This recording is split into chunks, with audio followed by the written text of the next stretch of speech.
Olá pessoal, vamos dar continuidade ao nosso conteúdo aí de álgebra linear. Hoje veremos a respeito de operadores lineares, alguns operadores lineares, beleza? As transformações lineares T de um espaço vetorial V em si mesmo, isto é, T de V em V, ou seja, aquelas transformações lineares em que o conjunto domínio, o espaço vetorial domínio, é o mesmo espaço vetorial contradomínio, eles são os mesmos. Então, toda transformação linear, cujo conjunto domínio coincide com o contradomínio, são chamadas de operadores lineares sobre o espaço vetorial V. Essa definição a gente já havia comentado em aulas anteriores, em conteúdos anteriores aí de álgebra linear. Hoje a gente vai ver alguns operadores lineares específicos aí, particulares, com algumas propriedades. Estudaremos de preferência os operadores lineares em R2 e em R3, tá? No plano e no espaço tridimensional. Essa restrição se deve mais à questão das interpretações geométricas, que são possíveis no R2 e no R3, e também por aplicações na geometria analítica. Lembrando que a geometria analítica ela é um estudo referente à álgebra, mas só que ela fica limitada ao R2 e ao R3. Tem sempre uma interpretação geométrica. Vamos lá, primeiro dos operadores, operadores inversíveis ou operadores invertíveis. Lembrando que a maioria dos conceitos que nós vamos ver aqui com relação a operadores lineares, pessoal, como toda transformação linear tem uma matriz que a representa, no caso a gente vai dar preferência às matrizes canônicas, então essas questões de operadores são bem relacionadas, são bem semelhantes às questões do estudo de matrizes que vocês fizeram lá no ensino médio. Então essa ideia de operadores invertíveis também é bem semelhante à ideia de matrizes, está associada à ideia de matrizes invertíveis. Então, um operador linear, T de V em V, é operador, porque o espaço vetorial, que é o contradomínio, é igual ao do domínio. Então, ele associa a cada vetor V pertencente a V, um vetor T de V também pertencente a V, já que o domínio é igual ao contradomínio. Então, todo operador linear pega um vetorzinho aqui desse espaço vetorial V e leva na sua imagem, que é o T de V, pertencentes também ao espaço vetorial V. Se por meio de outra operação, se por meio de um outro operador, que aqui eu estou denotando por S, for possível inverter essa correspondência de tal modo que a cada vetor transformado T de V, a cada vetor imagem, se associa o vetor de partida V, diz-se que S é o operador inverso de T. Ou seja, S é igual a T menos 1, que aqui é a indicação, é a denotação para operador inverso. Tá? Se T é uma transformação linear, o operador inverso a gente vai chamar de, vai denotar ele, vai escrever ele como sendo T a menos 1. Tá? Em outras palavras, esse operador inverso faz a inversão das ligações dos vetores. Ó, enquanto a transformação linear T leva o vetor V ao T de V, esse operador inversível faz o contrário. O operador invertível pega o vetor T de V e leva ele ao vetor V. Beleza? Isso está representado aqui graficamente. Aqui nós temos o nosso domínio e aqui o contradomínio da nossa transformação linear. A T leva o vetor V ao T de V, a sua imagem mediante a essa transformação T, e já a sua inversa, que aqui a gente chamou de S, o operador inverso, o operador inversível, faz o contrário. Pega esse vetor T de V e traz ele de volta ao vetor V. Propriedades dos operadores inversíveis ou invertíveis. Seja T de V em V um operador linear inversível, então é válida as seguintes propriedades. Primeira delas, T composta com a T menos 1, que na verdade a gente lê aqui de forma contrária, é a composição da inversa de um operador linear com o próprio operador linear, né, o T, é equivalente, né, à sua comutativa, então é equivalente a você fazer a composição entre a sua inversa e a própria operação, né, a própria transformação em questão, que vai ser igual à identidade, né, a transformação linear conhecida como a identidade. Ou seja, em termos de matrizes, né, o produto entre a matriz de um operador linear e o operador inverso é igual à matriz da composição dessas duas matrizes, né, tanto da transformação linear quanto da sua inversa, né, a composição entre elas duas, que vai ser sempre igual à identidade. Isso a gente já viu, a gente vê já lá em estudos relacionados a matrizes, né? Toda vez que você calcula o produto entre uma matriz e a sua inversa, o resultado, por obrigação, é a matriz identidade, né? Que é aquela cuja diagonal principal são apenas unidades, né? São números uns, e todos os outros elementos da matriz são nulos, são iguais a zero. Tá? Então, aqui, quando a gente está usando colchetes, é justamente para simbolizar matrizes. Né? Aqui nós temos as leis, né? As funções, as aplicações das transformações lineares, e aqui nós temos as transformações, né? Nós temos as matrizes dessas transformações lineares, beleza? E todas essas propriedades citadas aqui, e até algumas outras que eu não vou citar aqui no nosso estudo, estão, né, lá no nosso livro base, lá no nosso livro utilizado, e todas elas têm suas demonstrações. Então é interessante que vocês deem uma olhada nas demonstrações também. Tá? A segunda propriedade, T é inversível se e somente se o núcleo da transformação de T tiver apenas o elemento neutro, né? Apenas o elemento neutro forma o núcleo daquela transformação linear. Conteúdo que a gente já estudou anteriormente, lá em núcleo de uma transformação linear, né? Que isso leva ao fato de, com a consequência dessas duas propriedades, a T será inversível se somente se o determinante de T for diferente de zero, se o determinante da nossa transformação linear for diferente de zero. Né? Caso seja igual a zero, aquela transformação linear em questão não vai admitir uma matriz inversa, né? Ou seja, uma transformação linear inversa, um operador linear inverso. Tá? Então, esse é o teste que vocês devem fazer para verificar se um operador linear admite um operador inverso ou não, né? Que é algo básico, algo bem semelhante ao estudo de matrizes lá do ensino médio. Uma matriz quadrada é inversível somente se o determinante dela é diferente de zero. Vejamos um exemplo aí para aplicar os conceitos estudados no slide anterior. Né?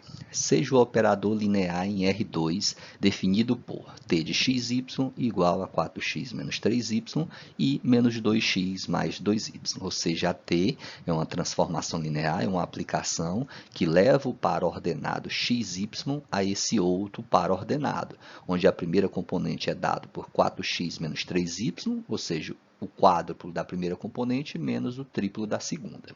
E a segunda componente é dada por menos 2x mais 2y, ou seja, menos o dobro da primeira componente que tinha aqui no nosso vetor original, mais o dobro da segunda componente do nosso vetor inicial aqui, do nosso vetor dado inicialmente.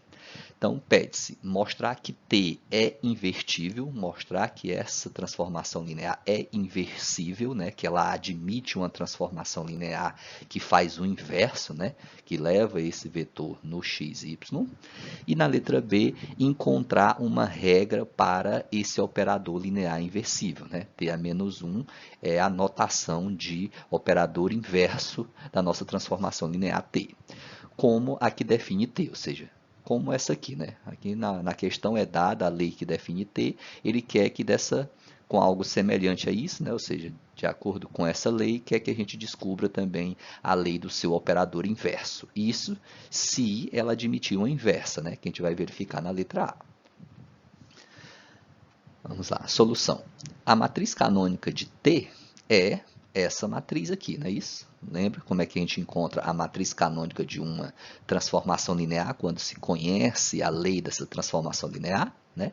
É uma matriz 2 por 2, já que ela é um operador linear do R2, né? Ela vai do R2 no R2. Então, o produto dessas dimensões te dá o grau, né? A ordem da nossa matriz. Então, é uma matriz 2 por 2, duas linhas e duas colunas, onde a primeira coluna é composta pelos coeficientes da nossa primeira variável, então os coeficientes de x, que é 4 e menos 2, está aqui, 4 e menos 2, e a segunda coluna é formada pelos coeficientes da nossa segunda variável, que é a y. E esses coeficientes, né, de forma ordenada, é o menos 3 e o 2. Então, menos 3 e 2. Pronto, essa é a matriz canônica da nossa transformação linear dada. Tá? E mediante o slide anterior, a gente viu que para mostrar que T é inversível, você precisa calcular o determinante dessa matriz, né? Se o determinante for diferente de zero, ela é sim invertível, ela admite um operador inverso, né? Agora, se for igual a zero, então ela não vai admitir um operador inverso, beleza?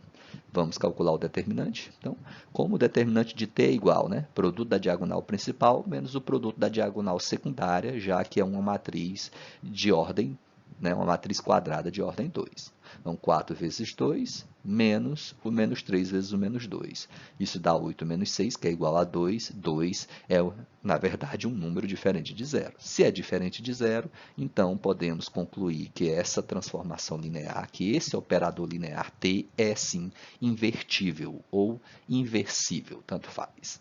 Beleza? Está resolvida a letra A. Vamos para a letra B. Encontrar uma regra, né, para esse operador linear.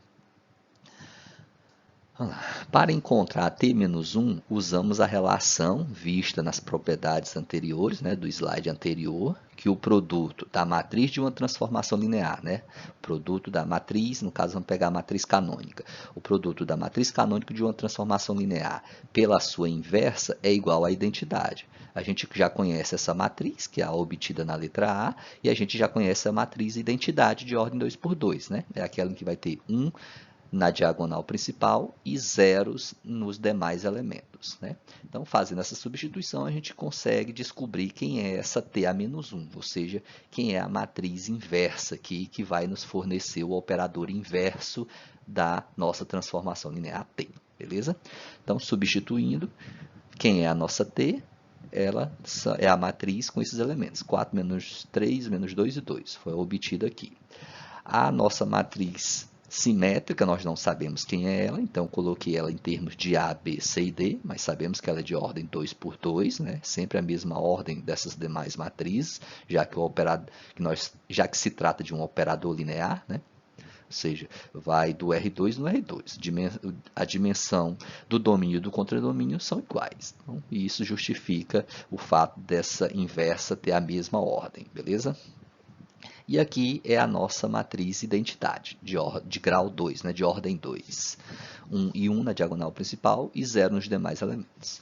Então, agora é só resolver o produto aqui no lado esquerdo, né? Produto entre matrizes, você sabe, né? Multiplica linha por coluna. Então, 4 multiplica A, o menos 3 multiplica C. Vai ficar 4A menos 3C.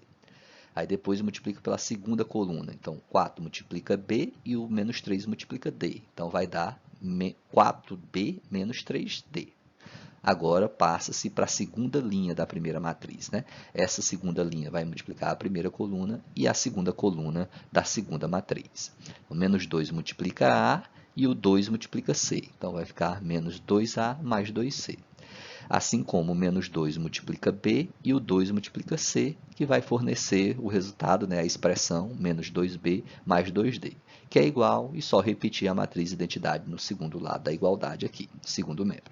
Agora, como nós só temos duas matrizes, né, e aqui está afirmando que elas são iguais, né, pela igualdade de matrizes, cada elemento correspondente tem que ser iguais, ou seja, 4A menos 3C tem que ser igual a 1, 4B menos 3D tem que ser igual a 0, menos 2A mais 2C tem que ser igual a 0, e menos 2B mais 2D tem que ser igual a 1, certo? Ou seja, isso nos leva a esse sistema aqui, tá? Observe que as duas primeiras equações envolvem as incógnitas A e B, né? A equação 1 e a equação 2 aí envolve justamente as incógnitas A e C, né? A e C, na verdade. Enquanto que as duas últimas equações envolvem as incógnitas B e D. Então, eu posso montar dois sistemas separados, né? Essas duas primeiras aqui vai fornecer esse sistemazinho e essas outras duas últimas equações vai fornecer esse outro sistema. De cada um deles é só encontrar os valores das incógnitas, né? Então, aqui é um sistema com duas equações e duas variáveis, vocês já sabem como encontrar esses resultados, né? Por exemplo, aqui, só pode multiplicar essa segunda equação por 2, né? Que aí você vai eliminar A e acha C. C vai dar 1. Encontrando C igual a 1, você vem em qualquer uma delas e substitui o valor de C por 1, você vai achar que A também dá igual a 1. Da mesma forma aqui nesse segundo sistema. Você pode multiplicar por 2 a segunda equação, aqui embaixo vai ficar menos 4b. Aí quando somar as duas equações, b vai ser eliminado e você acha o valor de d.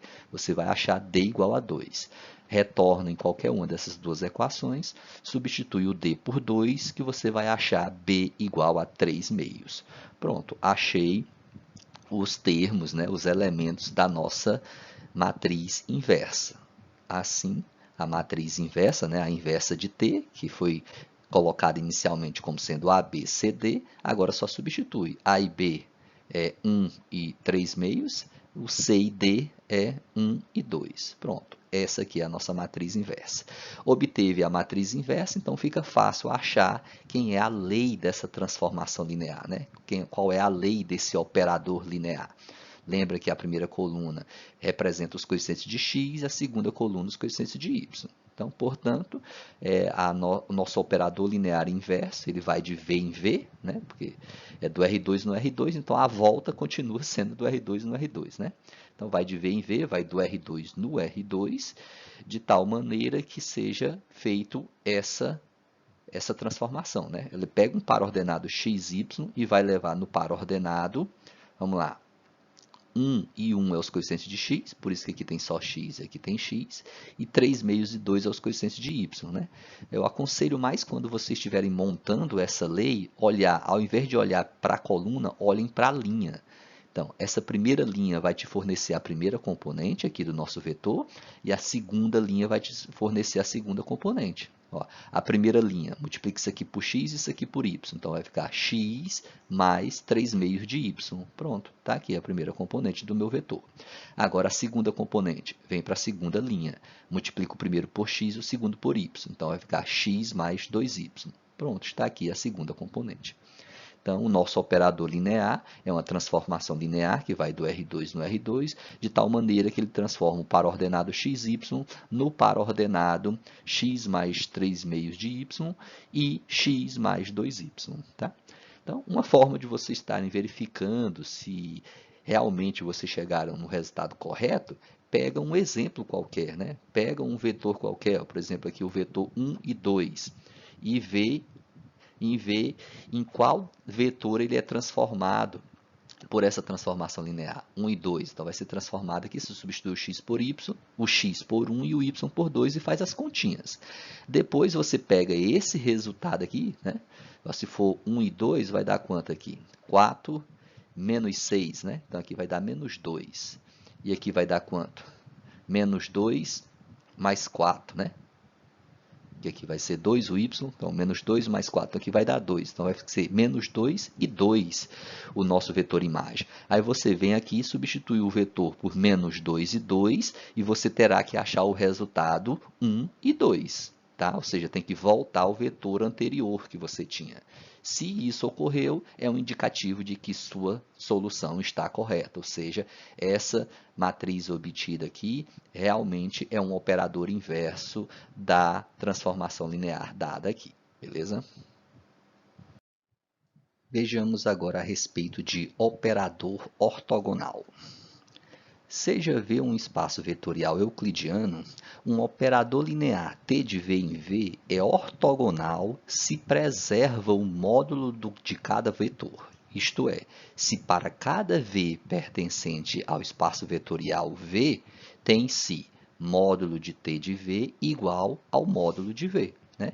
Ou seja, um operador é dito, né, um operador linear é dito operador linear ortogonal se somente se a imagem de V tiver o mesmo comprimento do vetor V, tiver o mesmo módulo do vetor V. Né? Algo interessante, né?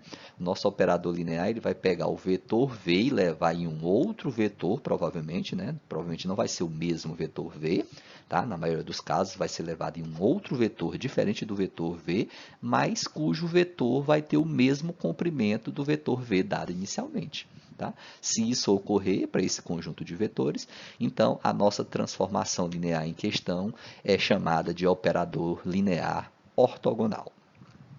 Um exemplo, verificar se o operador linear a seguir é ortogonal, considerando o produto interno usual do R2. Tá? Já que, como se trata de módulo de um vetor, comprimento de um vetor, vamos lembrar lá do conteúdo de produto interno, né? O que é o módulo de um vetor? Por definição, é a raiz quadrada do produto interno daquele vetor, né? Do vetor por ele mesmo. O que é módulo de V? É a raiz quadrada do produto interno de V por ele mesmo.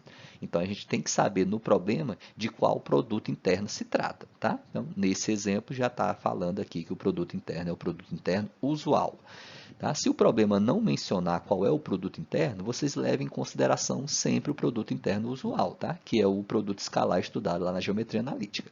Agora, se o problema fornecer um outro tipo de produto interno, quando for calcular o módulo do vetor, você vai ter que levar em consideração esse outro produto interno fornecido na pergunta. Tá? Então, essa aqui é a nossa transformação linear em questão, né? Ela leva o par ordenado xy no par ordenado de primeira componente 4/5 de x mais 3/5 de y, e segunda componente 3/5 de x menos 4/5 de y. A questão pede para a gente verificar se essa transformação linear aqui é um operador ortogonal ou não, né? Mediante o produto interno usual. Tá? Como que eu faço isso? Eu preciso dos comprimentos do vetor V e da sua imagem. Né?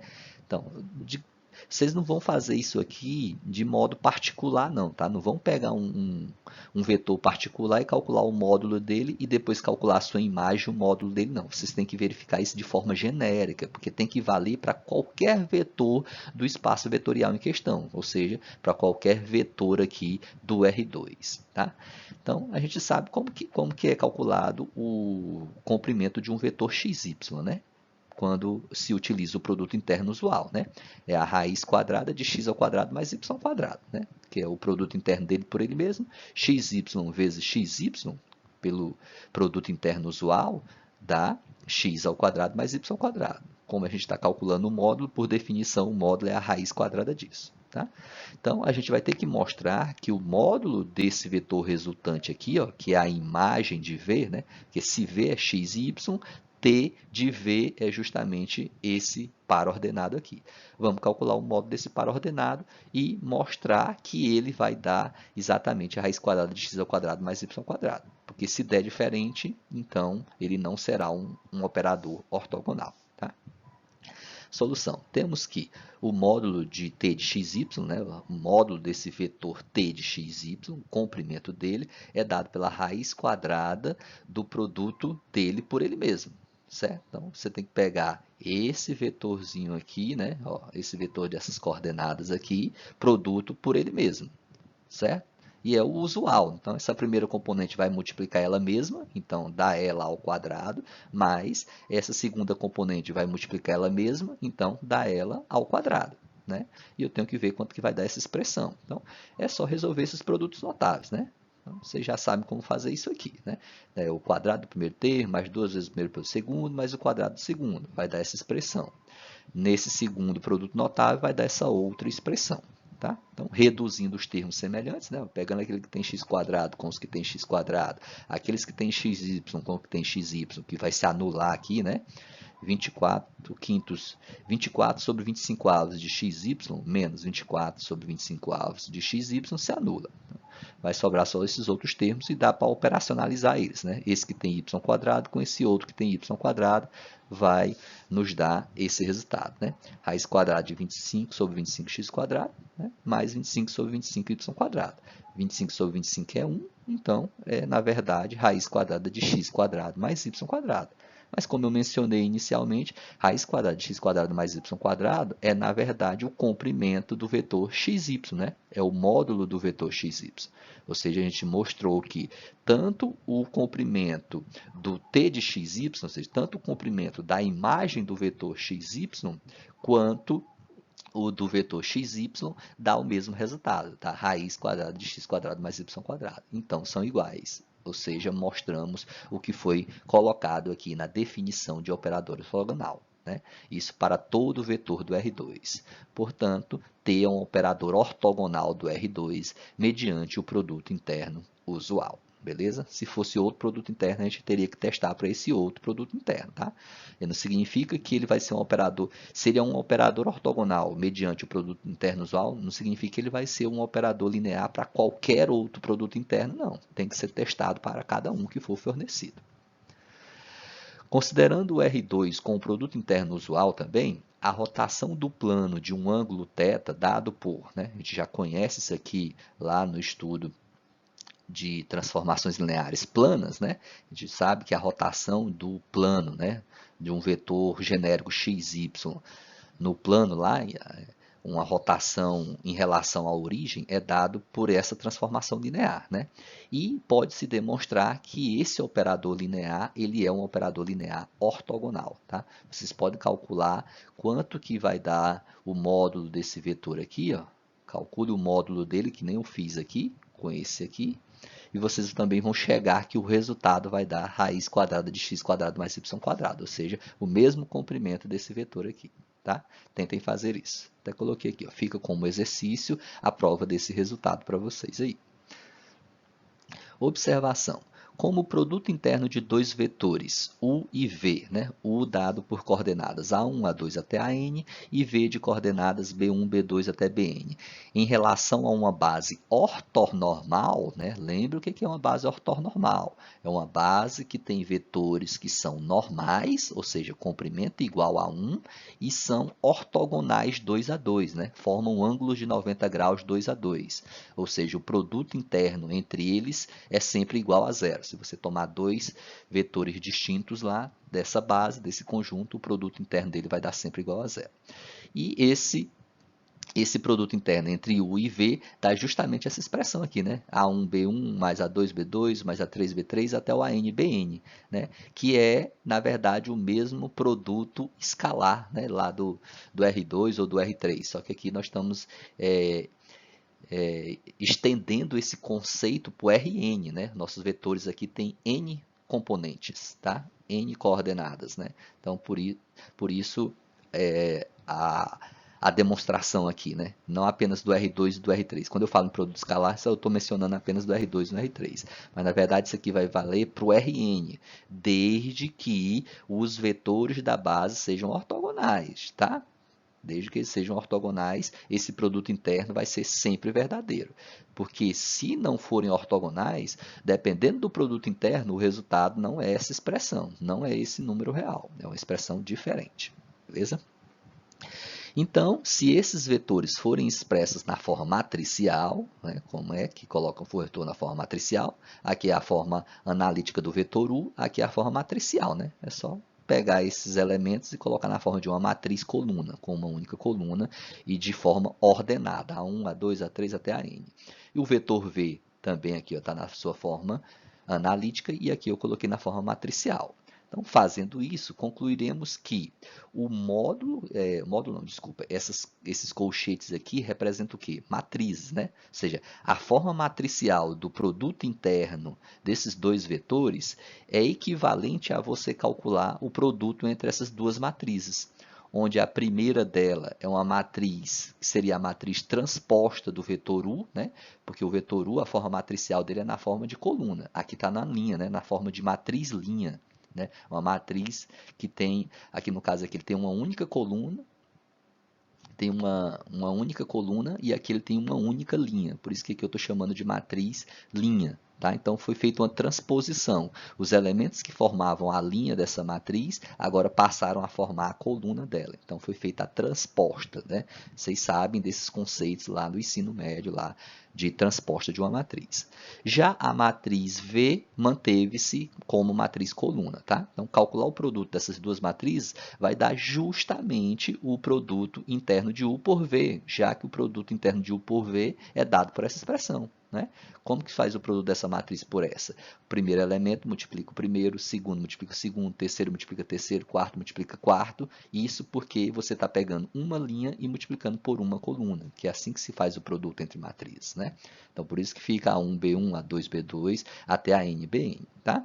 Pode parecer estranho essa questão de matriz de um produto interno, porque o produto interno entre dois vetores tem como resultado um número real, né? Mas pessoal, matrizes, também existem matrizes com apenas um número real, né? É uma matriz, pode até dizer assim, é uma matriz quadrada de ordem 1, ela só tem um elemento, tá? A gente pode imaginar assim uma matriz dessa forma, uma matriz que tem simplesmente um único elemento. Então, esse único elemento pode ser obtido pelo produto dessas duas matrizes também, tá? Ou seja, a gente chega nessa seguinte conclusão, né? Essa aqui é a transposta do vetor U e a última é justamente a matriz que representa o vetor V, né? A forma matricial do vetor V, tá? Então, a forma matricial do produto interno de dois vetores, se esses dois vetores, né, são obtidos da relação de uma base ortonormal, né, em relação a uma base ortonormal, então esse produto interno pode ser obtido pelo produto dessas duas matrizes, onde nós temos o primeiro aqui, é a transposta do primeiro vetor que aparece aqui, e o segundo é justamente a forma matricial do segundo vetor que aparece aqui.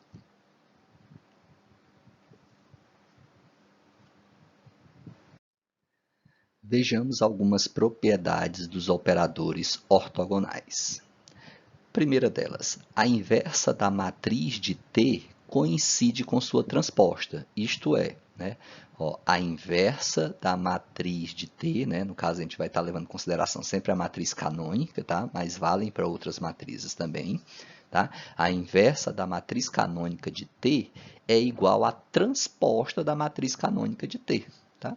Então, às vezes é muito mais fácil você obter a transposta de uma matriz do que calcular a sua inversa, né? O cálculo da sua inversa, como a gente viu nos slides anteriores, demanda um pouquinho de trabalho, porque tem que montar um sistema e resolver aquele sistema.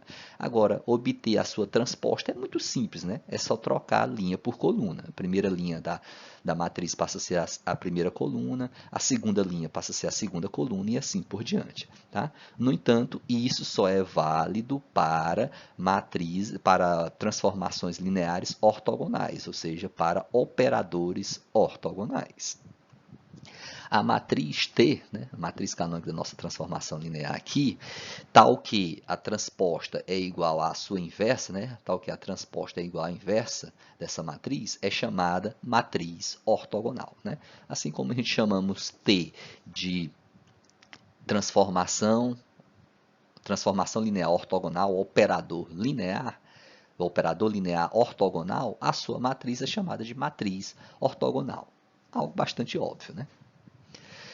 O determinante de uma matriz ortogonal é mais um ou menos um, tá? Então, uma propriedade muito importante, que seria interessante até vocês darem uma olhada na demonstração desse resultado, dessa afirmação, tá? Ele afirma que todo operador ortogonal, o determinante da sua matriz, né, da sua matriz canônica, vai ter como resultado sempre um ou menos um. Nunca vai dar um outro resultado diferente desses dois. Ou seja, né, o determinante de T é mais um, ou o determinante da T é sempre menos um, ou mais um, ou menos um. Não vai dar como resultado nenhum outro número real, se for um operador ortogonal. Agora, se não for operador ortogonal, pode dar qualquer outro resultado. É isso? Por meio dessa propriedade, conclui-se que todo operador linear ortogonal é inversível. Por que a gente pode admitir isso? Porque, de acordo com as propriedades lá de operador linear inversível, o determinante das suas matrizes tem que ser sempre diferente de zero. Se nós sabemos que esse determinante vai dar sempre 1 ou menos 1, então significa que ele nunca vai dar zero. Se ele nunca vai dar zero, então esse operador linear será sempre inversível. Interessante, né? Todo operador linear ortogonal será sempre inversível, porque o determinante das suas matrizes nunca vai dar zero. né? Vai dar sempre diferente de zero. Ou é 1 ou é menos 1. Outra propriedade, que para os operadores ortogonais, eles sempre preservam o produto interno de vetores. Isto é, para quaisquer vetores U e V pertencentes ao espaço vetorial em questão, tem-se que o produto interno de U por V é igual ao produto interno da imagem de U pela imagem de V mediante esse operador linear ortogonal T. Também muito interessante. Ó. E com uma diferença aqui, cuidado com as confusões aqui. Quando eu digo que o produto interno de U por V é igual ao produto interno da imagem de U pela imagem de V, eu não estou afirmando que o vetor U é igual ao T de U, não. Ele pode até ser igual em algum ou outro exemplo, mas na maioria dos casos vai ser diferente, tá? Então, não estou afirmando que U é igual a T de U e nem estou afirmando que V é igual a T de V. O que está sendo afirmado é que o produto interno de U por V vai dar o mesmo número real do produto interno de T de U por T de V, ou seja, do produto interno das imagens de U por V. Propriedade bem bacana aí em relação a produtos, em relação a operadores ortogonais, tá? Que envolve o produto interno. Observação: decorre dessa propriedade que todo operador ortogonal, T de V em V, preserva o ângulo de dois vetores, isto é, o ângulo entre dois vetores U e V é igual ao ângulo entre T de U e T de V, justamente por causa dessa última propriedade, né? Se o produto interno de U por V é o mesmo produto interno de T de U por T de V, então, para o cálculo de ângulo, lembrem lá da fórmula do cálculo de ângulo entre dois vetores, né? O ângulo entre dois vetores U e V é justamente o produto interno entre eles dividido pela multiplicação dos seus comprimentos, né? Então, como esses produtos internos vão se manter, vai acabar que o ângulo entre esses dois vetores vai ser o mesmo. O ângulo entre o vetor U e V vai ser o mesmo ângulo entre os vetores imagens de U e V, ou seja, entre os vetores T de U e T de V. A nossa quarta propriedade afirma que a composta de duas transformações ortogonais é uma transformação ortogonal, ou, de modo equivalente, o produto das matrizes ortogonais tem como resultado também uma matriz ortogonal. A quinta propriedade afirma que as colunas, ou então as linhas de uma matriz ortogonal, são vetores ortonormais. Bem interessante também, né?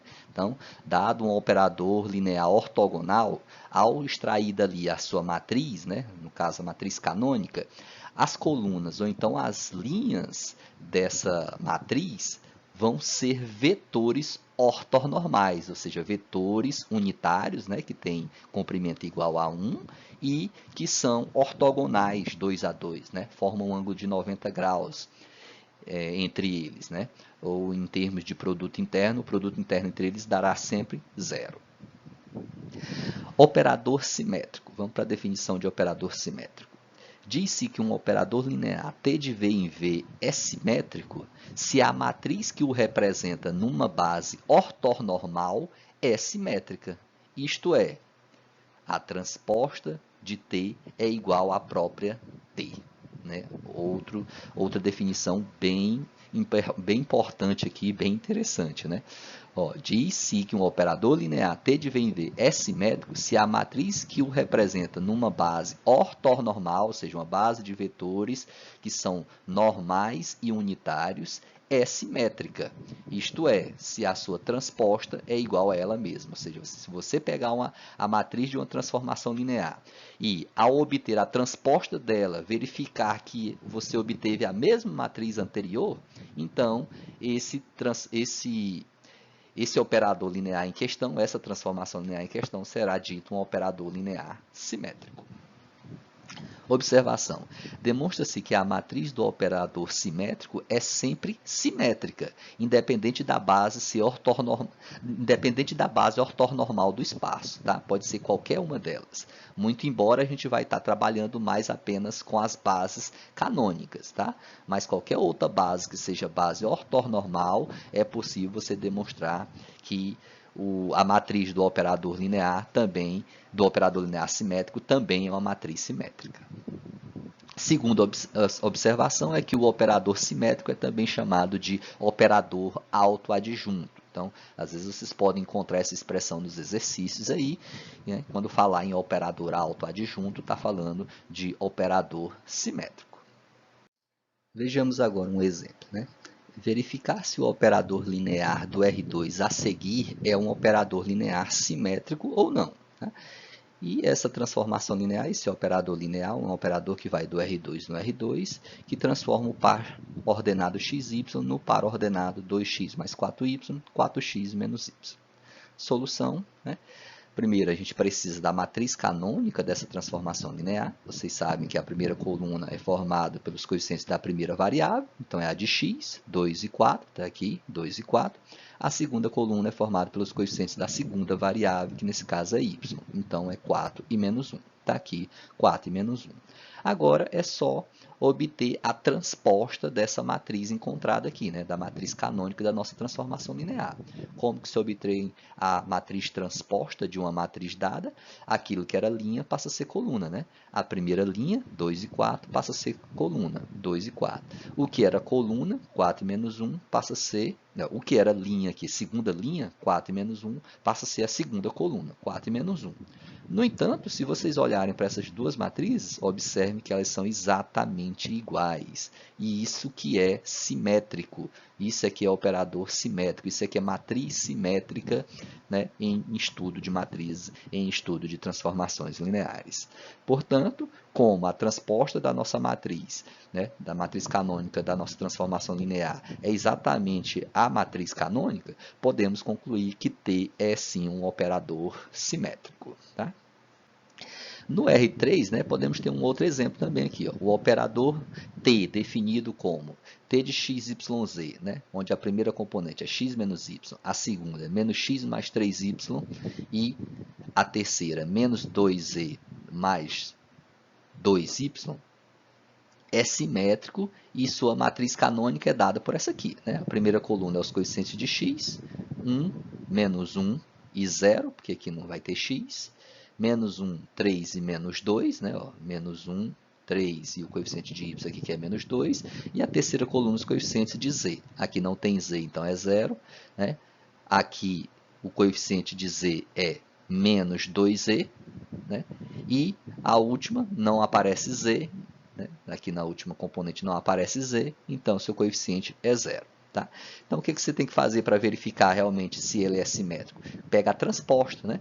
A primeira linha você vai transformar em primeira coluna, mas veja que coincide. Ó, a primeira linha dessa matriz é exatamente a primeira coluna. A segunda linha é exatamente a segunda coluna. A terceira linha é exatamente a terceira coluna. Né? Ou seja, a nossa matriz aqui, a matriz canônica da nossa transformação linear dada aqui, é justamente igual à sua transposta. Portanto, ela realmente é um operador simétrico, ou seja, essa matriz é uma matriz simétrica. Beleza? Propriedades dos operadores simétricos. Seja V um espaço vetorial euclidiano, se T de V em V é um operador simétrico, então, para quaisquer vetores U e V pertencente ao espaço vetorial em questão, tem-se que T de U produto interno V é igual a U produto interno T de V. Tá? Ou seja, vale sempre essa relação.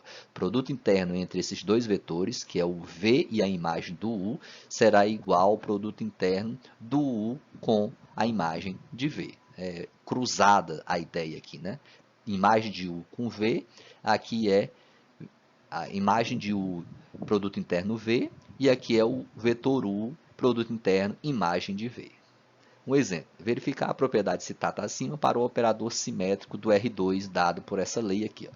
T de xy igual a x mais 3y e 3x menos 4y. E isso para os vetores U e V em questão aqui. Né? Foram dados dois vetores particulares e quer que a gente verifique essa propriedade, verificar se ela realmente é verdadeira. Né?